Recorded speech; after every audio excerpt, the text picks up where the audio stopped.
From Newsweek, Los Angeles to give cash assistance to immigrants impacted by Trump raids. I love immigrants impacted. Who is Trump targeting in these raids? Are they just immigrants, or are they perhaps a subcategory of immigrant? Giving cash to illegals that invaded our country. Newsweek says Los Angeles Mayor Karen Bass announced a new initiative to provide direct cash assistance to immigrants impacted by the Trump admin's ongoing immigration raids. The funds will be distributed as cash cards valued at a couple $100 each and is expected to become available in the next week. They say President Trump has vowed to carry out the largest mass deportation in U.S. history.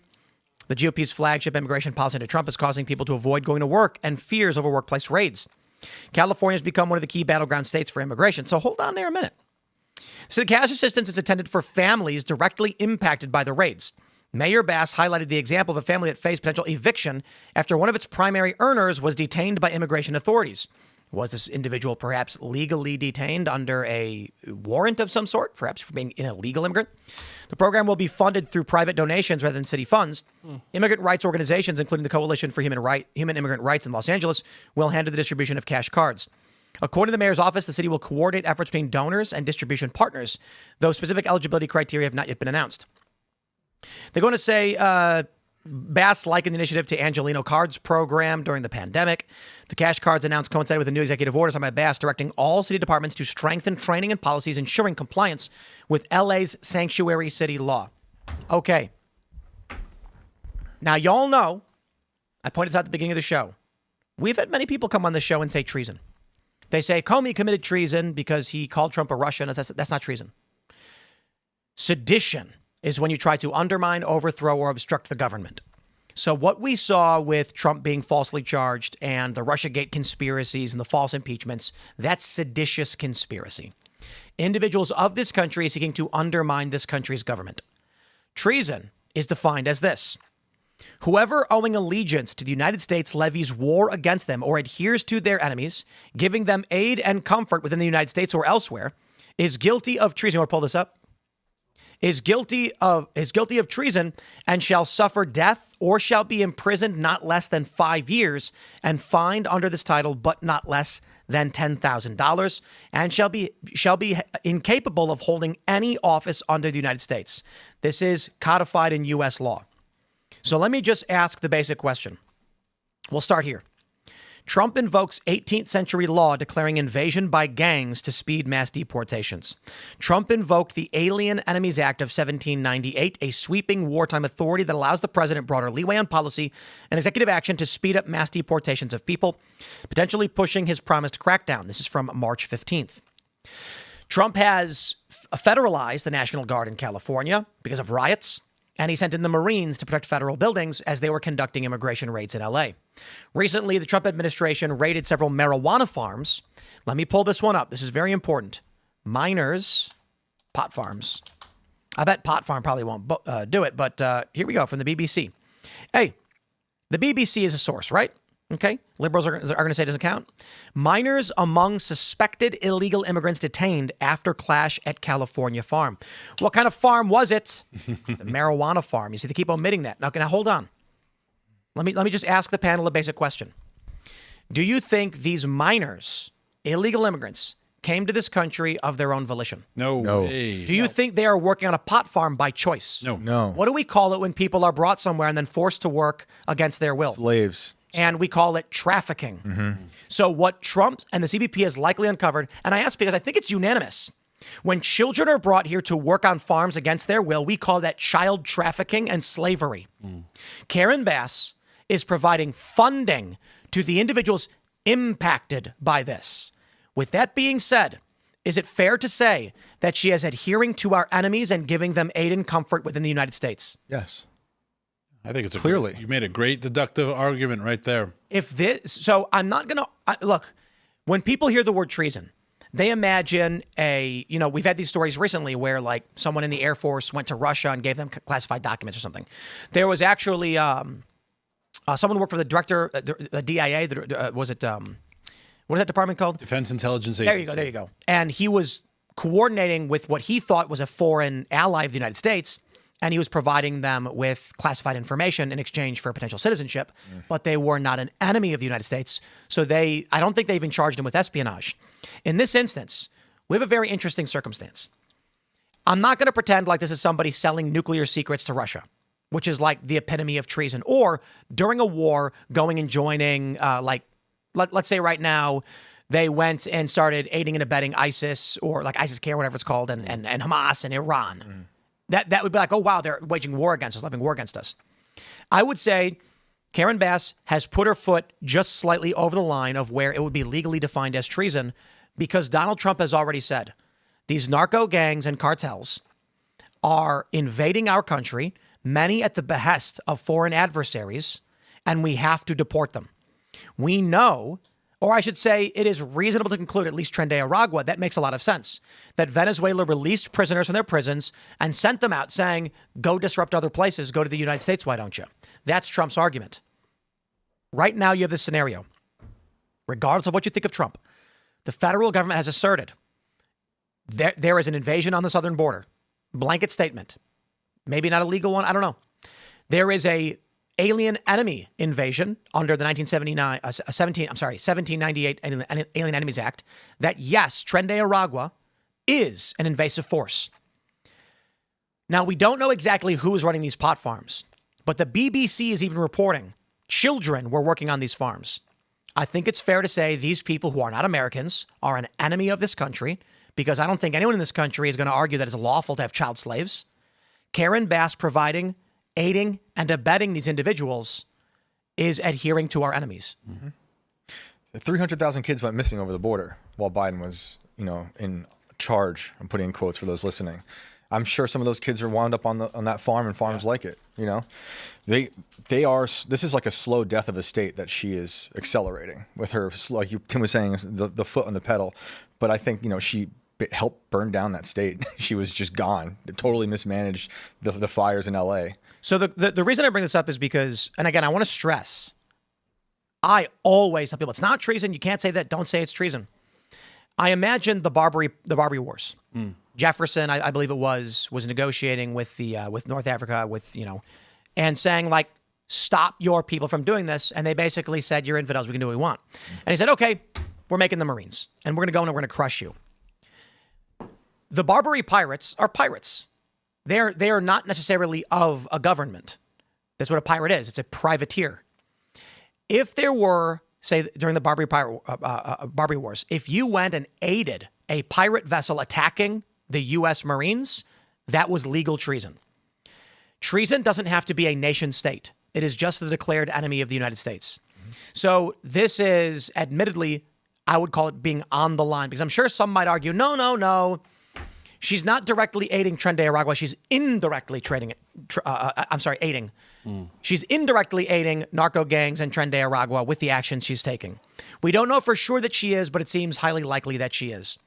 In the event that the Trump administration discovers anybody who received one of these cards is MS-13, Tren de Aragua, or Sinaloa, or any of these other cartels, that there is objective, done, red line treason. So I try to be careful.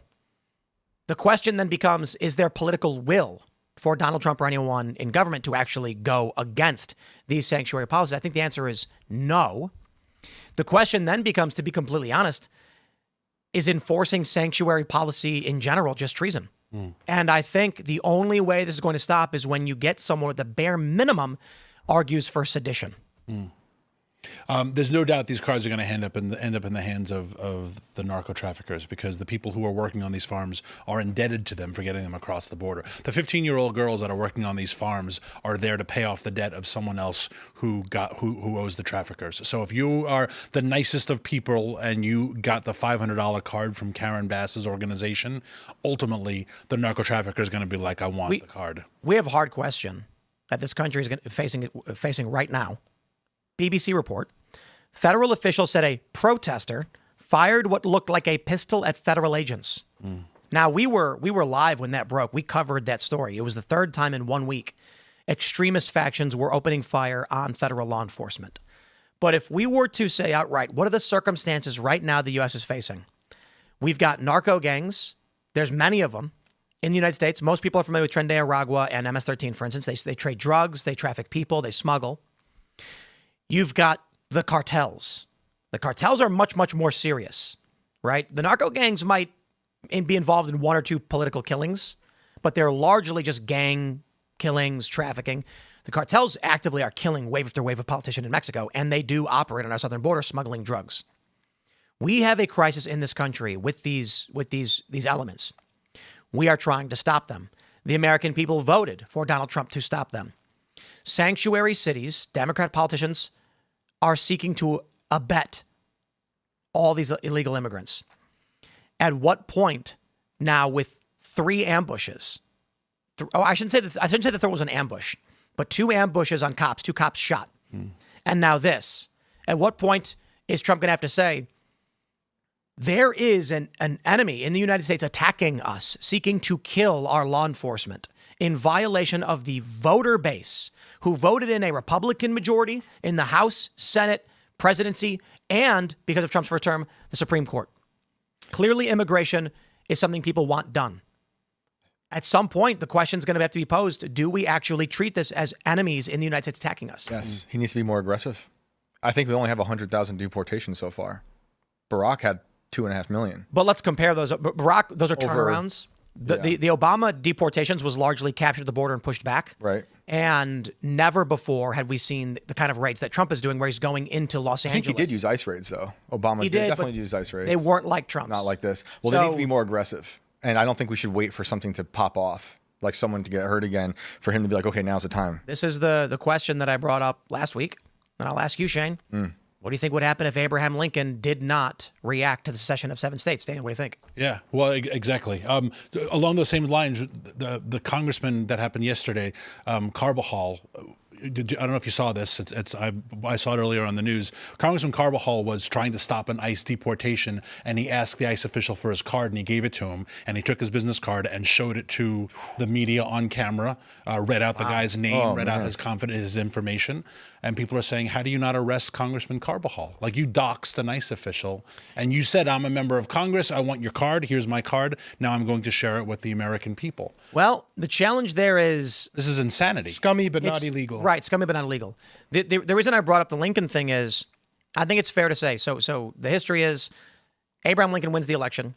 Immediately 7 states declare secession. Just 7. And Abraham Lincoln's not even president yet. He gets in and says, we will not let the Union break apart. And so you get first the Battle of Fort Sumter. The Union refuses to pull their troops out of Fort Sumter in South Carolina. So that was, we call it the start, but the only person that died, I think, was an accident. Then you get the first Battle of Bull Run, where the South mounts forces in Virginia, and the Union loses.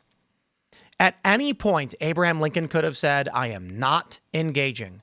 And if Abraham Lincoln said, well, I guess they seceded, you know what would happen? No Civil War. Because the South wasn't invading the North. The question then is right now, will Donald Trump, the question is, will this escalate? I'm sorry, like, they're already shooting at cops. I don't know what to... So we're there. It's escalating. Will Trump It is escalating. Declare an insurrection and actually start shutting down these sanctuary cities? If he doesn't, I think they win. If he does, I think he wins, and he would be Lincoln-esque. Yeah. I did hear him the other day say, if you get in the way of ICE vehicles making arrest, I'm instructing ICE agents to move in and arrest protesters that do so. Indeed, but that's just saying, first step in the right direction. I mean, sure. They haven't been, if you violate the law, we'll arrest you is a bare minimum. Yeah. The question is the degree of charges. And Abraham Lincoln suspended habeas corpus without the authority of Congress. That's unconstitutional. Retroactively, they claimed he was allowed to do it, setting a precedent that hypothetically in a wartime, this is the precedent Lincoln set that everyone cheered for. Yeah. Trump could suspend habeas corpus and then say, all that needs to happen is Congress at any point just agree. I can do it when I feel like it. That's what Lincoln did. And that's the point he was making before about illegal immigration. I think... Abraham Lincoln arrested the Maryland legislature. A third of them. Yeah. These are huge unconstitutional moves made by a president. who decided he was going to send the troops down and maintain the integrity of the Union, which we celebrate him for. So he I don't was a think tyrant. Still Democrats. I think he was a tyrant. he doesn't need to go Always that Democrats. far. Yeah, I don't think He the wanted president- war. He, Him and I think the Sherman president wanted war. now, he needs Pam Bondi to go hard after the 10 protesters who were involved in the attack in one ICE facility. I believe the Korean man who shot one ICE officer, they have he's wanted right now and they're on the lookout for him. The president just finished passing the one big beautiful bill that is going to increase funding to ICE. But having said all that, I've been monitoring, my background's in field reporting, and I suspect that this will be the next big leftist liberal movement in our country. I've been monitoring all the lefty pages on Instagram, Twitter, and throughout social media. They call for violence against ICE cops regularly, and as I continue to monitor them, they're becoming more and more well organized. What does that mean? That means they are going to organize and call for more protests as ICE workplace enforcements are happening. As workplace raids are happening, they're looking to flood the zone with different protesters and rioters. And I think that's what we're going to see a lot more of moving forward. Yeah, and I think every couple of years the left needs their organizing a principle, whether it's Occupy Wall Street, whether it's Black Lives Matter, whether they always have to have something to galvanize them. And this could be the new one, right? Headed into the midterms, headed into, it's summer. I'm surprised it's not happening now. But the crazy left, the Antifa faction of the left, they need something to rally around. I'm just happy Israel-Palestine season's over. Switch, it's officially I agree. illegal immigrant season. And you have to thank for that. But the poor climate. Epstein? I was going to say, no, the ICE agents who are emboldened, that's the number one thing on the Donald Trump agenda has been mass deportations, and they're delivering on what they But promised. imagine if you were a true climate believer. Like, what about the climate change people? No one cares. They're gone. No one goes to their. Greta cares I about know. Palestine, not about climate change. Even Greta moved Let's, on to kill Israel. I know she left climate. Thanks for checking out this clip from Timcast IRL. Make sure to watch the show live Monday through Friday at 8 p.m. Subscribe to this channel, and we will see you all there.